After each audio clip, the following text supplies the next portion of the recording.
What's going on, everybody? Clark Webb here, aka the Sober Web, and I wanted to chat with you guys about dry January. I was just writing a blog about this because honestly, I love dry January.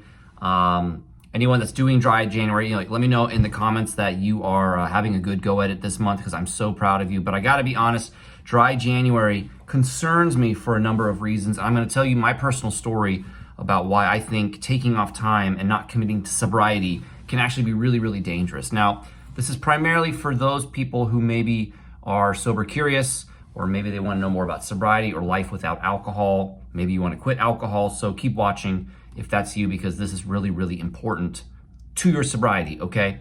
I don't see the point in only taking 30 days off from drinking, all right? I'm just going to be honest, straight to the point.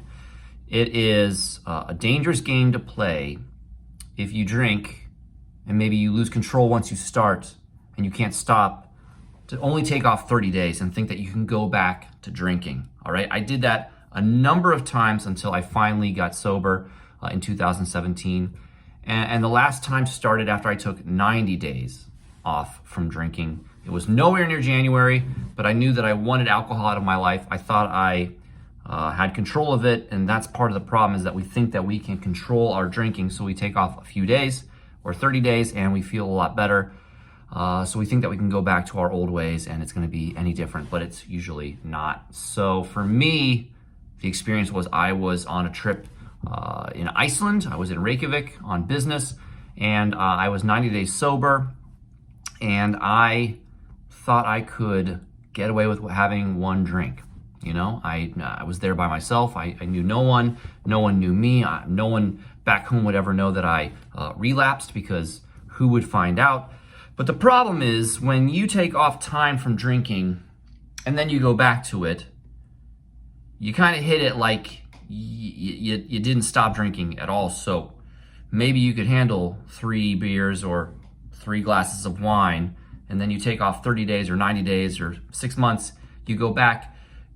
The habits, or the addiction, if you will, kind of kicks back into gear really fast, and it kind of honestly revs up a little bit. So in Reykjavik, 1 beer turned into wine the next day. At lunch, a couple glasses. I felt good. Everything was fine. I totally had it under control.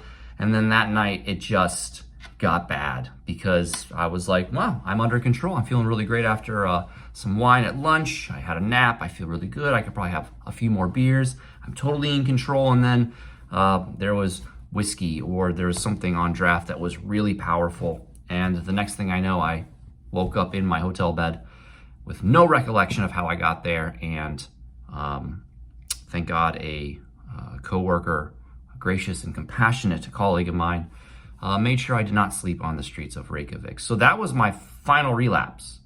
And that happened after 90 days of sobriety, because I thought taking time off from drinking would prove to myself that I could control my drinking. So the cautionary tale, the word to the wise that I want to let you guys know is, I'm proud of you for trying dry January. Obviously, maybe you're exploring your relationship with alcohol.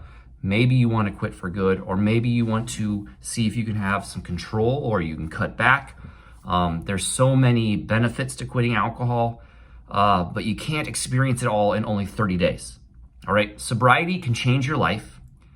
Being sober is a lot of hard work, but it takes time. All right, and 30 days is not going to reap the benefits that you're looking for. Okay, it is a switch in everything to undo whatever alcohol has done to you physically, mentally, spiritually, emotionally. It takes time, all right? So if dry January is your first go at it, please just be careful. That's all I'm saying. Be careful when you go back to it. If anything, don't go back to it. Honestly, that is the best piece of advice. Do not go back to alcohol. If you are taking time off from it, I bet there's some part of you that's feeling a lot better, but don't trust that faux sense of confidence or security that you have it under control just because you can step away from it for 4 weeks. All right, that's all I'm saying. That's pretty much my message for today. So let me know your thoughts in the comments, especially if you are sober. long term, even 1 day or 4 weeks, let me know in the comments so that we can celebrate you. Please subscribe to my channel so I can help you find the sober life that you want to live. And yeah, take your sobriety seriously. Everyone's hashtag sober curious. Well, what about we become hashtag sober serious? All right, sobriety is amazing. It's changed my life. It's changed so many other people's lives.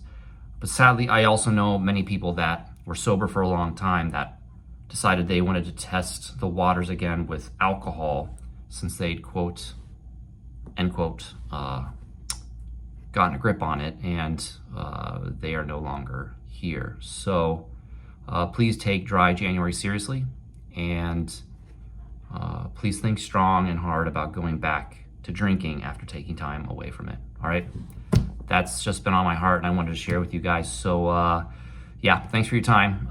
Please subscribe so I can stay in touch with you. Hit the like button, and please, of course, more importantly, share this with anyone that might need to hear this message. All right, much love.